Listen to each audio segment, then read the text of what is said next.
Let's talk about another player with a contract issue ongoing, Trent Williams. Uh, could the Niners actually play into the regular season without Trent Williams? Yeah, I could see that. He wants more guaranteed money. He wants to be the highest paid player in the league this year. The Niners like to save money where they can. He misses a couple games every year anyway. Is he really ready to play week 1 in against the Jets? I could see the Niners letting this drag on for a few weeks and just taking game checks away from him and finally getting it done week 2 or week 3. Maybe they'll get it done the next couple of weeks, but it seems like they got to get the Ayuk thing done first. Yeah.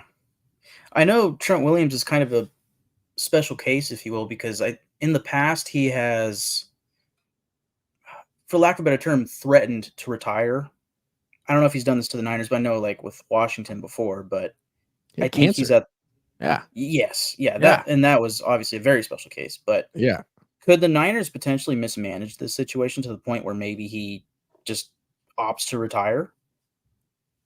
Yeah, I mean, if they play hardball with him, it seems like he's kind of telling him like, I'm ready. I'm uh coming to terms with life after football, and it's not so bad. I'm playing golf. Me and Grant hanging out at Lake Chabot frequently, having a great time. Grant's a little weird, but we're about the same age, and we can. I think he's into. I think he's sort of got one foot in retirement right now, and I think the other foot thinks like, look, I can show up whenever the hell I want and be the best left tackle in football. I know I'm 36, but I still can do that. Like Bo Jackson could do that. He played baseball, would do no training camp. His season would end, like October, and then he would just cruise over to the Raiders, no training camp, week 4, and be like, Marcus Allen, get in the freaking bench. I got this. Like Trent Williams is like that. But eventually he won't be. Maybe this is the last year where he can just roll out of bed and be the best. And then I don't think he'll want to play anymore. So I think he's starting to realize that like golf's a lot of fun. He's probably going to be good at that too. So now he's got to figure out what they're going to do here. Like you can't just give him 3 years of guaranteed money because what if he retires next year? You're in trouble. Question. So, you're in the locker room, more often than I'd say anybody who talks about the team, typically is. I want to know if Trent Williams does just show up and the speculation that he just didn't want to, participate in training camp is true. Could that fracture relationships within the locker room? Isn't that what Nick did last year? Yeah. Yeah. I think it's business. But it's starting to like how many players are going to end up doing this? Like, doesn't that hurt the culture of your team? Like, shouldn't you want to? You're a captain. You're a captain. Don't you like want to be there and at least like be in the meetings and lead by example? You're the oldest guy there. Like, no. So, okay. So if Trent doesn't have to go to practice, then Brandon doesn't have to go to practice, then, it seems like a special privilege that people are like shooting for. I don't think that helps, but you always have guys like Debo who are out there grinding. Brock got some guys. Mm-hmm.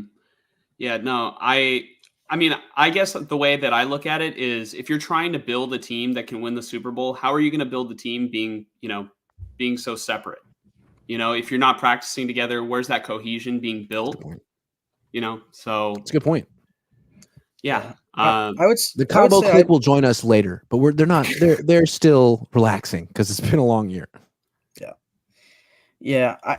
It's probably a little mix of both where it's the player and maybe they just decide like, I'm in this predicament with my contract. I'm going to let it play out. And also what we talked about earlier of like players seeing past years of Nick Bosa, even Debo Samuel with his contract before of like, it can play out till the final week of the preseason. It doesn't matter. Like the Niners will probably get it done.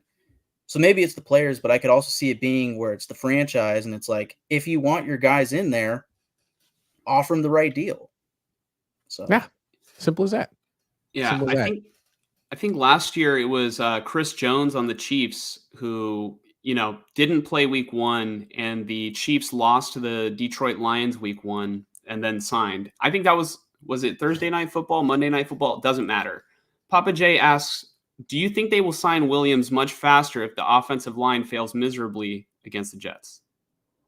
Yeah, I think that's a great call. Like that's exactly what happened with the Chiefs. They played one game without Chris Jones, lost, and signed him.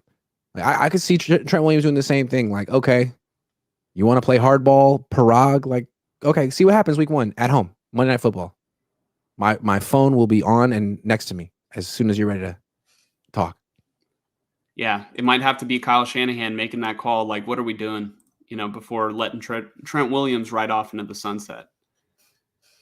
I mean, let's go ahead and move let on. me get real cynical for a second, though. What if the Niners just let all this happen? Like, no Trent, okay, no Ayuk, okay. Like, well, we're not gonna have Hufanga and Greenlaw. Like, why should we rush anyone back if like we're already gonna miss like 4 or 5 of our guys? Why don't we just like sort of aim to get healthy in October and see if we can tread water? Like they started 2-4 in 2021 and 3-4 in 2022. What if they like just have a mediocre start, tread water, go real slow with all these guys and hope to like hit their stride mid-October and go on a run? I mean, we've seen them do it before. Like, do you really need Trent Williams out there week 1 if you're like secretly worried that you're going to lose anyway? Because you don't have Greenlaw, Hufanga, Ayuk. I mean, is McCaffrey going to play week 1? We don't even know. And how could they possibly win without Ricky Pearsall is my real question. I mean, God. Yeah. Ricky Pearsall was one of Mike's guys come draft time, but obviously, college versus stepping foot on the NFL field is much different. He might be good. We don't know. He's just hurt.